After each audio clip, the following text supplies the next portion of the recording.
చంద్రబాబు గారి స్కిల్స్ మామూలుగా ఉండవు. కేవలం స్కిల్ కేసులో మాత్రమే కాదు, మిగతా అవినీతి కేసులన్నింటిలోనూ ఆయన అద్భుతమైన స్కిల్ చూపించారు.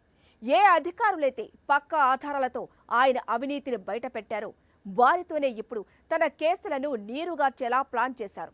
2014-19 మధ్య స్కిల్ స్కామ్ మొదలుకొని లిక్కర్ సిండికేట్, ఉచిత ఇసుక scam, inner ring road alignment scam, fibre net scam, ఈ కేసులన్నీ అటకెక్కించే పనిలో పడ్డారు చంద్రబాబు. ఇంతకీ చట్టంతో బాబు చదరంగమాడుతున్నారా? తనపై ఉన్న కేసులు ఎత్తేసేలా పావులు కదుపుతున్నారా?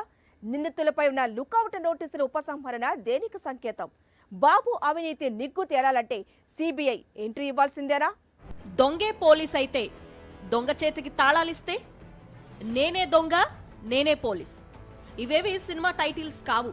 ప్రజెంట్ ఏపీలో చంద్రబాబు కేసులపై నడుస్తున్న దర్యాప్తు తీరుకు పర్ఫెక్ట్ గా సూట్ అయ్యే టైటిల్స్. ఓ ఘరానా దొంగ భారీ దోపిడీకి పాల్పడ్డాడు. దానిపై పోలీసులు కేసు నమోదు చేసి దర్యాప్తు చేస్తున్నారు. తదనంతర పరిణామాల్లో ఆ దొంగే పోలీసుగా ఉద్యోగంలోకి వచ్చాడు. మరి దోపిడీపై అప్పటికే నమోదైన కేసు విచారణ ఏమవుతుంది? సహజంగానే ఆ కేసు దర్యాప్తును ఆ పోలీసు మూసేస్తాడు అంటారా? సక్రమంగా దర్యాప్తు జరిగితే తానే దొంగ అని రుజువవుతుంది కదా, శిక్ష పడుతుంది కదా. కాబట్టి ఖచ్చితంగా కేసు మూసేస్తాడు. ఈ ఉదాహరణ ఊహజనితమే కావచ్చు, కానీ మన ఊహకందనిది మాత్రం కాదు. 2014-19 మధ్య చంద్రబాబు సీఎంగా ఉంటూ యథేచ్ఛగా సాగించిన అవినీతిపై సిఐడి ఇప్పటికే పలు కేసులు నమోదు చేసింది. ప్రస్తుతం ఆయనే సీఎం అయ్యారు. ఇప్పుడు ఆ కేసుల సంగతి ఏంటన్నది ప్రత్యేకంగా చెప్పాల్సిన పని లేదు. చంద్రబాబు ఇలా సీఎంగా ప్రమాణ స్వీకారం చేశారో లేదో వెంటనే సిట్ కార్యాలయాన్ని జప్తు చేశారు. తన కేసులకు సాయపడే వారినే పోలీసు ఉన్నతాధికారి పదవుల్లో కూర్చోబెట్టారు. ముందుగా నిందితులకు జారీ చేసిన లుకౌట్ నోటీసులు ఉపసంహరించేలా చేశారు. తన కేసును దర్యాప్తు చేస్తున్న అధికారులపై తీవ్ర ఒత్తిడి తీసుకొస్తున్నారు. కేసులు నీరుగార్చేందుకు ఒప్పుకుంటే మంచి పదవి, కాదు లేదంటే పోస్టింగ్ లేకుండా వేధింపులు. అందుకే ఈ కేసులను సిఐడి చేతి నుంచి సిబిఐ చేతికి బదిలీ చేయాలని కోర్టులో ఓ పిటిషన్ దాఖలైంది. ఒకటా రెండా?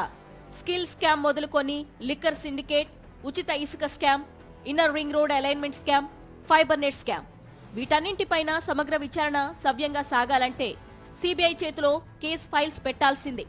అది జరుగుతుందో లేదో కానీ ప్రస్తుతానికి తన అవినీతి కేసులను తానే తన చేతులతో నీరుగార్చేందుకు బాబు పక్కాగా ప్లాన్ చేశారు. తన స్కిల్ ఏంటో చూపిస్తున్నారు. చంద్రబాబు తన అవినీతి కేసులను తానే ఎలా నీరుగారుస్తున్నారన్న దానిపై పర్ఫెక్ట్ గా అందరికీ అర్థమయ్యేలా ఓ 5 పాయింట్లు చెబుతాను, జాగ్రత్తగా వినండి. పాయింట్ నెంబర్ 1, జూన్ 4న ఎన్నికల ఫలితాలు వెలువడగానే చంద్రబాబు తనపై ఉన్న సిఐడి కేసులను నీరుగార్చే కుట్రకు తెరలేపారు. ముఖ్యమంత్రిగా జూన్ 12న ప్రమాణ స్వీకారం చేయగా ఫలితాలు వెలువడిన రోజు నుంచే సిఐడి కేసులను తొక్కిపెట్టే ఆపరేషన్ చేపట్టారు. చంద్రబాబు అవినీతి కేసులను విచారిస్తున్న సిట్ కార్యాలయాన్ని పోలీసులు జప్తు చేశారు. ఫైల్స్ అన్ని స్వాధీనం చేసుకున్నారు. ఈ చర్యల ద్వారా ఆ కేసుల దర్యాప్తును అటకెక్కిస్తున్నట్లు స్పష్టమైన సంకేతాలిచ్చారు. పాయింట్ నెంబర్ 2, సిట్ కేసులు క్లోజ్ చేయాలనే షరతులతోనే డీజీపీ సిఐడి చీఫ్ కు పోస్టింగ్లు ఇచ్చారు. ఇదే వాళ్లకిచ్చిన మెయిన్ టాస్క్. సిట్ గతంలో నమోదు చేసిన స్కిల్ స్కామ్, అసైన్డ్ భూముల కుంభకోణం, ఇన్నర్ రింగ్ రోడ్ కుంభకోణం, ఫైబర్ నెట్ కేసులను నీరుగార్చేసి అనంతరం విచారణను పూర్తిగా నిలిపివేయాలని షరతు విధించారు. అది మొదలు సిట్ కేసులను పక్కదారి పట్టించడమే లక్ష్యంగా పావులు కదుపుతున్నారు. పాయింట్ నెంబర్ 3, ఇక చంద్రబాబు అవినీతి కేసులను దర్యాప్తు చేసిన అధికారులను టార్గెట్ చేయడం మొదలుపెట్టారు. ఆ కేసులను నమోదు చేసింది మీరే, పూర్తి సాక్ష్యాలు ఆధారాలు సేకరించి పగడ్బందీగా కేసులు నమోదు చేసింది మీరే. కాబట్టి ఇప్పుడు ఆ కేసులను నీరుగార్చాల్సింది మీరేనంటూ హుకుం జారీ చేస్తున్నారు. చంద్రబాబుపై కేసుల్లో దర్యాప్తు అధికారులను రాష్ట్ర పోలీసు ప్రధాన కార్యాలయానికి రోజూ పిలిపిస్తున్నారు. వాళ్లకు పదే పదే ఇదే విషయం చెబుతున్నారు. నిబంధనలు పట్టించుకోవద్దు, ఏమైనా చేయండి, కానీ ఆ కేసులేవి నిలవకూడదు. ఇది వాళ్లకిచ్చిన టాస్క్. ఇప్పటికే పలువురు ఐపీఎస్లు ఇతర పోలీసు అధికారులకు పోస్టింగులు ఇవ్వకుండా వేధిస్తున్న విషయాన్ని గుర్తు చేసి మరీ మాట వినకుంటే మీ పరిస్థితి కూడా ఇంతేనని హెచ్చరిస్తున్నారు. పాయింట్ నెంబర్ 4, పలు అవినీతి కేసుల్లో నిందితులుగా ఉన్న వారిపై లుకౌట్ నోటీసులు ఉపసంహరించారు. 2014-2019 మధ్య చంద్రబాబు అవినీతి కేసుల్లో షెల్ కంపెనీల ప్రతినిధులు, ప్రైవేటు వ్యక్తులు కీలకంగా వ్యవహరించారు. సిమెన్స్ కు తెలియకుండానే ఆ కంపెనీ పేరుతో స్కిల్ డెవలప్మెంట్ ప్రాజెక్టు ముసుగులో నిధులు కొల్లగొట్టడం మొదలుకొని అసైన్డ్ భూములను కాజేసేందుకు షెల్ కంపెనీలు ఏర్పాటు, ఇన్నర్ రింగ్ రోడ్ అలైన్మెంట్ అక్రమాల్లో షెల్ కంపెనీల ప్రతినిధుల పాత్ర, ఫైబర్ నెట్ స్కామ్ ద్వారా నిధుల అక్రమ తరలింపు, ఇలా ఈ కేసుల్లో కీలకంగా వ్యవహరించిన వారు విదేశాలకు పారిపోయే అవకాశం లేకుండా అప్పట్లో లుకౌట్ నోటీసులు జారీ చేశారు. ఇప్పుడు వాటిని ఉపసంహరించుకునేలా ఆదేశాలు ఇచ్చారు. అంటే ఆ కేసుల దర్యాప్తును ఇక పట్టించుకోవద్దని డైరెక్ట్ గా మెసేజ్ ఇచ్చారు. పాయింట్ నెంబర్ 5, చంద్రబాబు అవినీతి కేసుల్లో సిట్ అధికారులు ఇప్పటికే ఎఫ్ఐఆర్ నమోదు చేయడంతో పాటు న్యాయస్థానాల్లో ఛార్జిషీట్లను కూడా దాఖలు చేశారు. దీంతో న్యాయపరమైన చిక్కులు తలెత్తకుండా సరికొత్త కుట్రకు తెరలేపారు చంద్రబాబు. ఆయా కేసుల్లో సిఐడి వాదన వీగిపోయేలా పథకం రచించింది. విచారణ ప్రక్రియలో సిఐడి పూర్తిగా చేతులెత్తేయాలన్నది ప్లాన్. అంటే విచారణ సందర్భంగా కోర్టు అడిగే ప్రశ్నలకు సమాధానం చెప్పకుండా ఉండిపోవాలి. ఈ కేసులు నిరూపించడానికి ఎలాంటి ఆధారాలు లేవు అన్నట్లుగా నటించాలి. డిఫెన్స్ న్యాయవాదుల వాదనకు పబ్లిక్ ప్రాసిక్యూటర్లు ఏమాత్రం ఎదురు చెప్పకూడదు. కేసుల విచారణ సందర్భంగా అన్ని పరిణామాలు సిఐడికి వ్యతిరేకంగా సాగాలి. ఇది ఒక వ్యూహం. దీంతో పాటు మరో వ్యూహం కూడా సిద్ధం చేసుకున్నారు.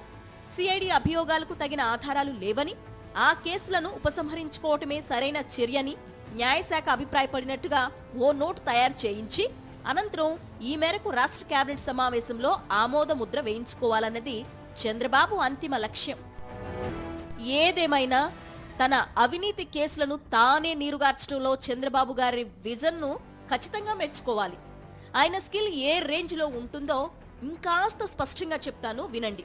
241 కోట్లు కొల్లగొట్టిన స్కిల్ కేసులో దొడ్డిదారిని బయటపడాలని పావులు కదుపుతున్నారంటే వాటే స్కిల్ బాబు.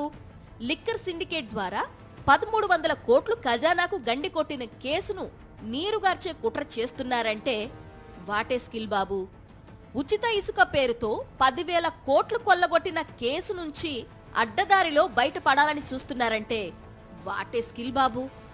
ఆధారాలతో సహా దొరికిపోయిన 333 కోట్ల ఫైబర్ నెట్ కేసు నుంచి తప్పించుకునేందుకు పక్కా ప్లాన్ వేశారంటే వాటే స్కిల్ బాబు.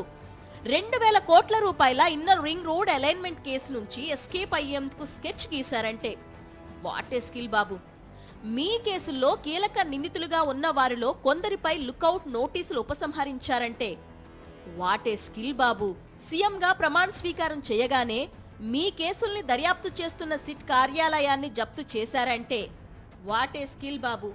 మీపై ఉన్న కేసుల్ని నీరుగార్చేయాలన్న షరతులతో డీజీపీ, సిఐడి, అడిషనల్ డీజీ పోస్టులు కట్టబెట్టారంటే వాటే స్కిల్ బాబు. గతంలో మీ కేసులను దర్యాప్తు చేసిన అధికారులతోనే ఆ కేసులను నీరుగార్చేలా ఒత్తిడి చేయిస్తున్నారంటే వాటే స్కిల్ బాబు. మీ ఒత్తిడికి లొంగని అధికారులపై తీవ్ర పరిణామాలు ఉంటాయని బెదిరిస్తూ పోస్టింగ్లు ఇవ్వకుండా వేధిస్తున్నారంటే వాటే స్కిల్ బాబు. ఇప్పుడు చెప్పండి, ఇంతకు మించి స్కిల్, ఇంతకు మించిన విజన్ ఎవరికి ఉంటుంది? ఈ రేంజ్ స్కిల్ చూపించి తనపై ఉన్న అవినీతి మరకల్ని తుడుచుకోవాలని చూస్తున్నారు కాబట్టే ఈ కేసులన్నీ సిబిఐకి బదిలీ చేయాలని ఓ సామాజిక కార్యకర్త హైకోర్టులో పిటిషన్ దాఖలు చేశారు. దీనిపై రాష్ట్ర ప్రభుత్వానికి న్యాయస్థానం నోటీసులు జారీ కూడా చేసింది. అదేంటో కానీ చంద్రబాబు అధికారంలో ఉంటే సిబిఐ అన్న పేరే వినబడడానికి వీల్లేదు అంటారు. 2014-19 మధ్య ఏకంగా సిబిఐ రాష్ట్రంలో అడుగు పెట్టకూడదని హుకుం జారీ చేశారు. తాను ప్రతిపక్షంలో ఉంటే మాత్రం జగన్పై అడ్డమైన ఆరోపణలు చేసి వివేక హత్య కేసు సిబిఐకి అప్పగించాలని గగ్గోలు పెడతారు. సరే, తనపై పెట్టిన కేసులన్నీ కక్షపూరితంగా పెట్టినవే అని పదే పదే చెప్పిన చంద్రబాబు ఇప్పుడు సిబిఐకి ఆ కేసుల దర్యాప్తును అప్పగించి కడిగిన ముత్యంలా బయటకు రావచ్చు కదా. ఆయనంత సాహసం చెయ్యరు. అవసరమైతే మరోసారి సిబిఐకి నో ఎంట్రీ బోర్డు పెడతారు. ఆయన అవినీతి కేసులను ఎలా నీరుగార్చుకోవాలో ఆయనకు బాగా తెలుసు.